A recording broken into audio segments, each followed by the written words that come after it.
શિવનો અર્થ જ છે કલ્યાણ. જે આપણને કલ્યાણ તરફ લઈ જાય એનું નામ જ છે શિવ. એ જિજ્ઞાસાની અગ્નિને પ્રગટ કરવાની કોશિશ વક્તા પહેલા દિવસે કરે છે.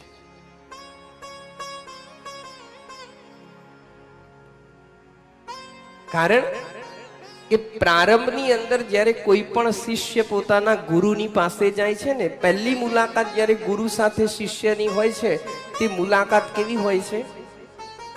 સંશયોથી ભરેલી હોય છે. કેટલાય ડાઉટ્સ ને લઈને પહોંચે છે ત્યાં આગળ, કેટલાય સવાલોને લઈને ગુરુની પાસે પહોંચે છે.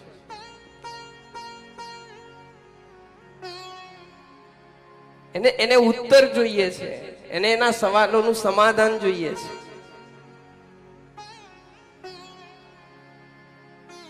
અને આપણું શાસ્ત્ર કહે છે કે જ્યારે તમારી ભીતર સવાલ ઉઠે, સંશય થાય, તુરંત કોઈ યોગ્ય ગુરુના પાસે પહોંચો.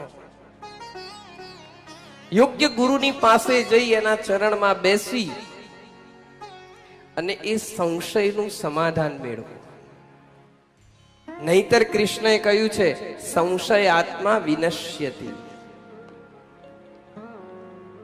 ઘણા લોકો એવા આપણે જોઈએ છીએ કે જે પોતાના સંશયને પોતાના લાડકા દીકરાની જેમ પાલી પોષીને મોટો કરતા હોય છે, પણ એ સારી વાત નથી. એ જ એના મૃત્યુનું કારણ બને.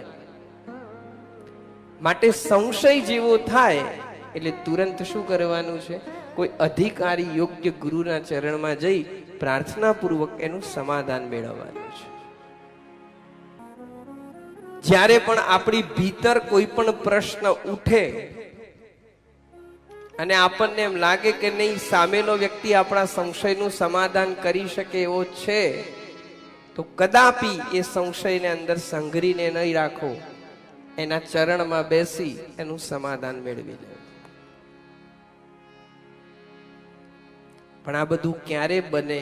જ્યારે જિજ્ઞાસાની અગ્નિ પ્રગટે ત્યારે. કંઈક જાણવાની ઈચ્છા હોય, એની અંદર પ્રશ્ન થાય ને, પ્રશ્ન થાય તો સમાધાન માટે માણસ દોડે. જેને કંઈ જાણવાની જ ઈચ્છા નથી, એને શું પછી પ્રશ્ન થવાના છે?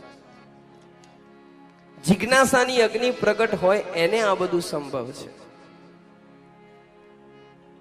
બાકી તો જે મોહ નિશાની અંદર સૂઈ રહ્યા છે એને તો શું ફરક પડે છે?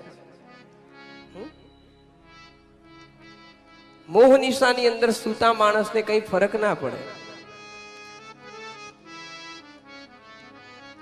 અનેક પ્રકારના સ્વપ્નમાં રાચ્યા કરે છે.